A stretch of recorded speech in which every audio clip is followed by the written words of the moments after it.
Assalamualaikum warahmatullahi wabarakatuh. Semangat pagi bagi Bapak Ibu pembelajar dimanapun Bapak Ibu berada. Hari ini selamat jumpa kembali dalam video pembelajaran persembahan dari Badan Pengembangan Sumber Daya Manusia Provinsi Kalimantan Timur. Sebagai seorang ASN memiliki 3 tugas pokok. Yang pertama adalah bagaimana melaksanakan kebijakan publik sesuai dengan peraturan perundang-undangan yang berlaku. Yang kedua, melaksanakan pelayanan publik yang profesional dan berkualitas. Dan yang ketiga, sebagai pemersatu bangsa, mempererat persatuan dan kesatuan negara Republik Indonesia. Pada video pembelajaran kali ini, kita akan mengimplementasikan bagaimana pelayanan publik yang profesional dan berkualitas dalam pelayanan prima atau kita kenal sebagai Service Excellence. Pelayanan prima. Pelayanan prima adalah pelayanan yang terbaik karena pelayanan yang diberikan sesuai dengan standar pelayanan yang berlaku atau dimiliki oleh instansi yang memberikan pelayanan. Apabila standar pelayanan itu sudah memenuhi harapan pelanggan atau melebihi ekspektasi dari pelanggan, maka baru disebut sebagai pelayanan prima. Adapun landasan dari pelayanan prima adalah landasan pelayanan prima. Yang pertama, Surat Keputusan Menteri Pemberdayaan Aparatur Negara Nomor 81 Tahun 1993, Surat Keputusan Menteri Pemberdayaan Aparatur Negara Nomor 63 Tahun 2003, dan Undang-Undang Nomor 25 Tahun 2009 tentang pelayanan publik. Berbicara tentang pelayanan publik, pengertian pelayanan publik yang tertera dalam Undang-Undang Pelayanan Publik Nomor 25 Tahun 2009. Pelayanan publik merupakan kegiatan atau rangkaian kegiatan dalam rangka pemenuhan kebutuhan pelayanan sesuai dengan peraturan perundang-undangan bagi setiap warga negara dan penduduk atas barang, jasa, dan atau pelayanan administratif yang disediakan oleh penyelenggara pelayanan publik. Berikutnya kita akan memahami apa pengertian dari melayani dan pelayanan. Melayani membantu menyiapkan apa yang diperlukan seseorang. Sedangkan pelayanan adalah usaha untuk melayani kebutuhan orang lain. Semoga dengan video ini kita akan memahami perbedaan antara melayani dan pelayanan. Davido dan Utal juga mengatakan bahwa pelayanan merupakan usaha apa saja yang mempertinggi kepuasan pelanggan. Berdasarkan Undang-Undang Nomor 25 Tahun 2009, standar pelayanan merupakan tolak ukur yang digunakan sebagai pedoman penyelenggaraan pelayanan dan acuan penilaian kualitas pelayanan sebagai kewajiban dan janji penyelenggara kepada masyarakat dalam rangka pelayanan yang berkualitas, cepat, mudah, dan terjangkau serta terukur. Bapak Ibu pembelajar dimanapun Bapak Ibu berada, berbicara tentang pelayanan maka terdapat 3 kelompok pelayanan.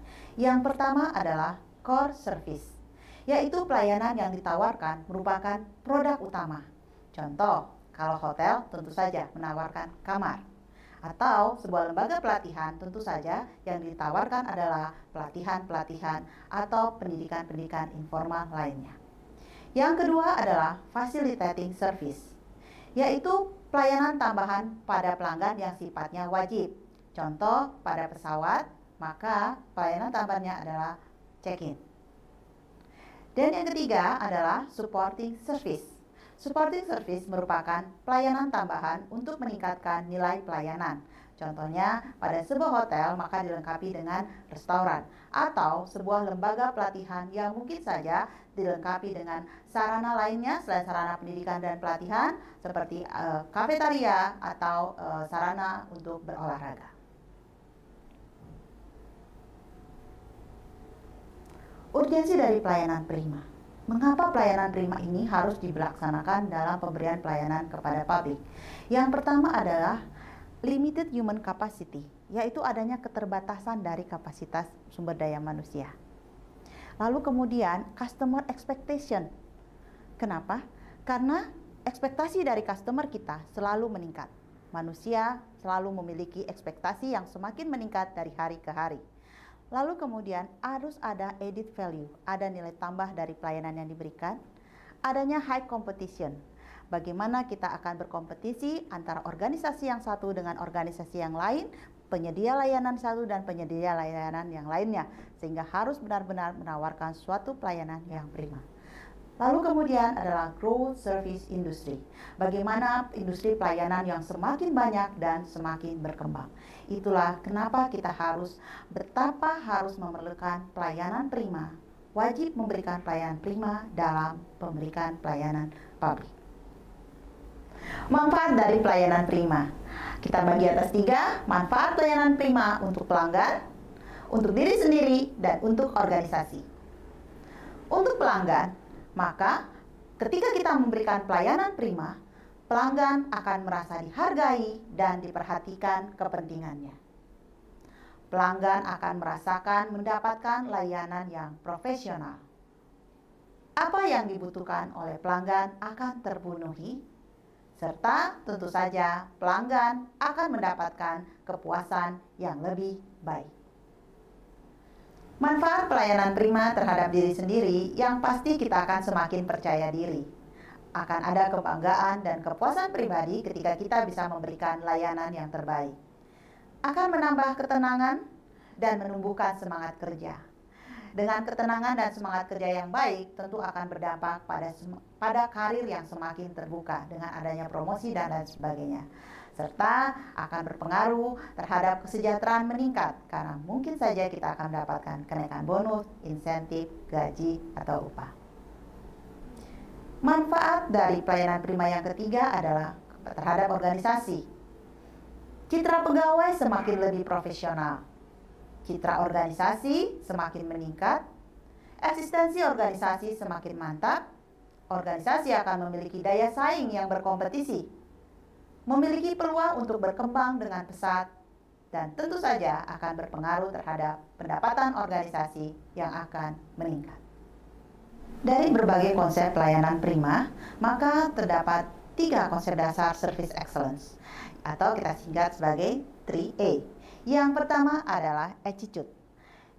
Attitude adalah bagaimana kita menimbulkan rasa bangga terhadap pekerjaan. Dengan adanya rasa bangga, rasa memiliki terhadap pekerjaan, maka kita akan timbul rasa pengabdian kepada pekerjaan. Jika timbul rasa pengabdian, maka tentu saja kita akan selalu menjaga martabat dan nama baik dari organisasi kita.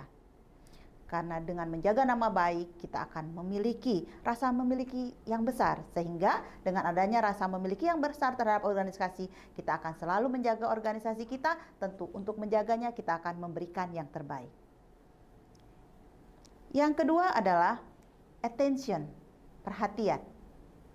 Setiap customer, setiap pelanggan, setiap orang tentu ingin mendapatkan perhatian karena mereka memiliki kebutuhan untuk mendapatkan pelayanan yang kita berikan. Maka awalilah pertemuan dengan customer dengan mengucapkan salam sebagai pembuka pembicaraan. Jangan lupa untuk menanyakan apa yang dibutuhkan oleh pelanggan. Hal ini tentu sesuai dengan jenis-jenis pelayanan diberikan oleh organisasi Bapak Ibu. Dengarkan dan pahami keinginan dari pelanggan. Layani pelanggan dengan cepat, tepat, dan ramah. Dan tempatkanlah kepentingan pelanggan sebagai yang utama. Yang ketiga adalah action. Action, apabila Bapak Ibu berada dalam pelayanan, maka jangan lupa untuk mengawali action Anda dengan mencatat apa yang dibutuhkan pelanggan. Bapak Ibu, sangat penting Bapak Ibu untuk mengingat atau memahami apa yang dibutuhkan oleh pelanggan Anda. Tegaskan kembali apa yang mereka butuhkan, selesaikan apa yang mereka butuhkan dengan pelayanan yang diberikan, dan terakhir, ucapkan terima kasih dengan harapan customer akan kembali lagi. Pelanggan akan kembali dan merasa puas dengan pelayanan yang diberikan. Ada 6 prinsip dasar dari service excellence. Yang pertama adalah understand your customer. Bapak Ibu pelajar, Selalu berusaha mengerti apa dari kebutuhan pelanggan, harapan pelanggan, pertimbangan-pertimbangan pelanggan, ketakutan, dan apa yang diyakini oleh pelanggan. Itu merupakan prinsip dasar. Jadi ketika pelanggan Anda datang, yang pertama adalah lakukan pemahaman terhadap pelanggan Anda. Yang kedua adalah create informed customer. Selalu memberikan informasi yang benar pada waktu yang tepat. Jangan pernah memberikan informasi yang tidak didasarkan oleh informasi yang jelas kepada customer. Yang ketiga adalah create positive impression.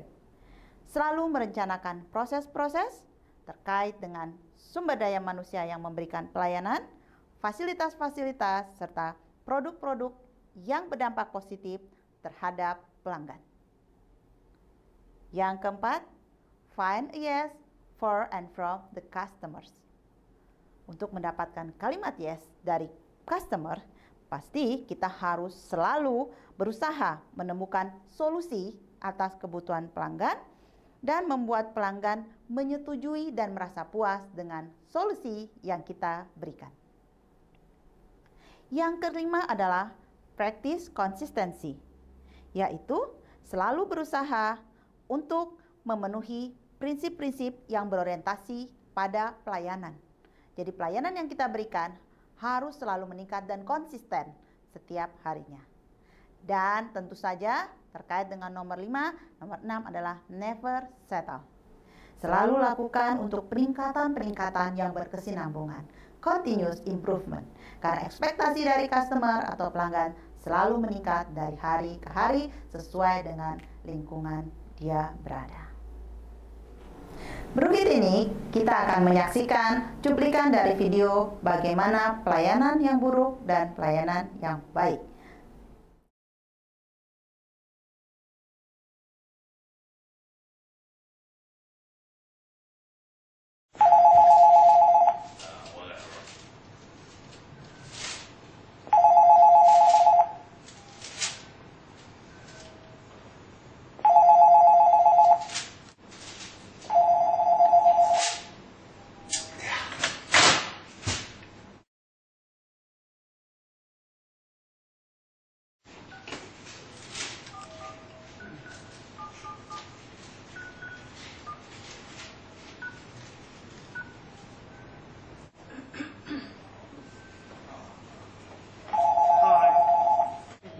我这边有一个预约。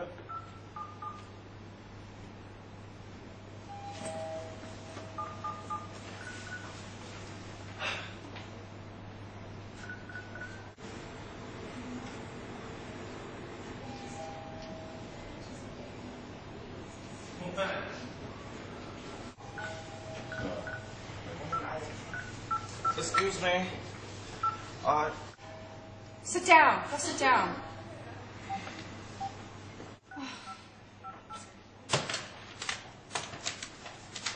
Ellen, your turn.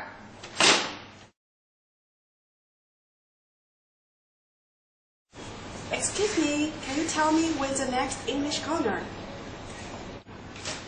看 EBB。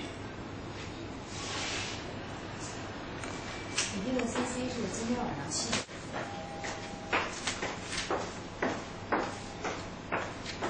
Hi, I want Black book a next encounter. 没有。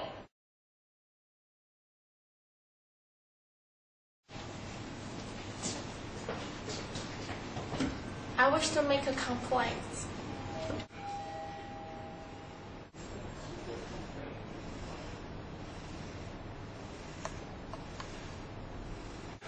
Can I get some service? I've been here for 1 hour. I need service.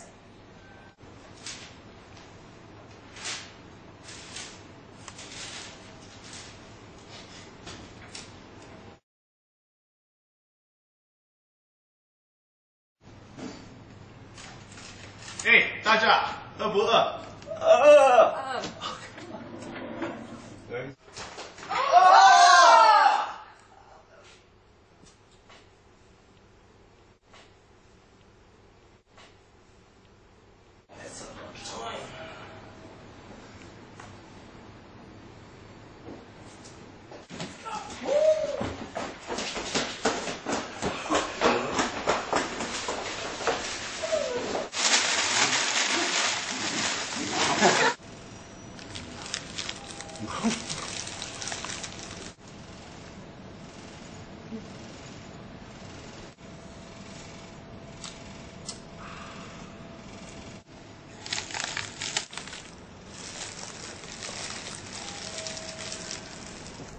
Bapak Ibu pelajar, dimanapun Bapak Ibu berada.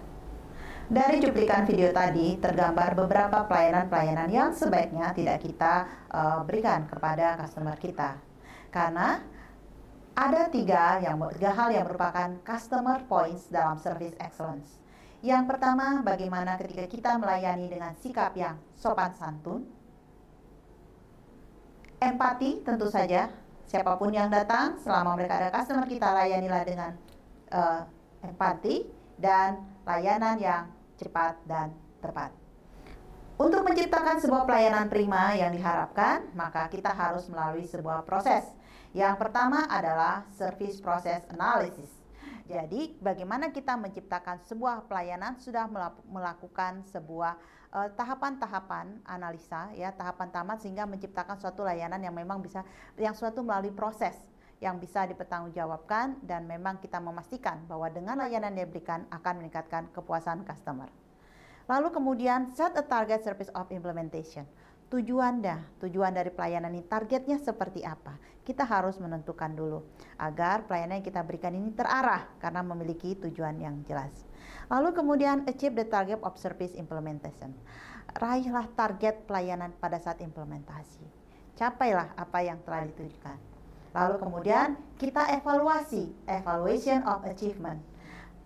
Pencapaian tadi kita evaluasi, apakah sudah cukup untuk saat ini atau pencapaian lebih ditingkatkan. Karena seperti disampaikan di awal bahwa ekspektasi pelanggan selalu meningkat dari hari ke hari. Setelah yang keempat kita melaksanakan evaluasi terhadap pencapaian, maka yang kita harus pastikan adalah kita akan melakukan pengukuran terhadap service excellence atau pelayanan prima yang kita berikan. Terkadang pengukuran ini bisa dilakukan dengan apakah kalau dalam organisasi pemerintahan identik dengan maklumat pelayanan, standar pelayanan, apakah sudah sesuai dengan apa yang disampaikan atau yang telah kita tuliskan dalam standar pelayanan atau maklumat pelayanan. Lalu, dan proses dari pelayanan prima, service excellence itu merupakan suatu ring yang selalu berputar. Jadi tidak terhenti. Jadi setelah kita melakukan service process analysis, kita set targetnya, kita achieve the target, lalu kemudian evaluation of measurement, kita service excellence measurement, pengukurannya, maka kita apabila kita menemukan bahwa oh ternyata apa yang diberikan masih perlu tingkatkan, maka kita kembali ke proses yang pertama, yaitu bagaimana kita men-service process analysis. Bapak Ibu pembelajar, dimanapun Bapak Ibu berada, demikianlah akhir dari video ini. Semoga pembelajaran ini bisa memberikan manfaat untuk mengetahui apa terkait dengan pelayanan prima. Karena untuk memberikan pelayanan publik yang profesional dan kualitas, tentu harus diawali dengan pemberian pelayanan yang terbaik atau kita kenal dengan pelayanan prima. Sampai bertemu dengan video pembelajaran lainnya. Kami akhiri dengan ucapan wassalamualaikum warahmatullahi wabarakatuh. Semangat pagi, semangat belajar. ASN Tangguh untuk Indonesia. Terima kasih.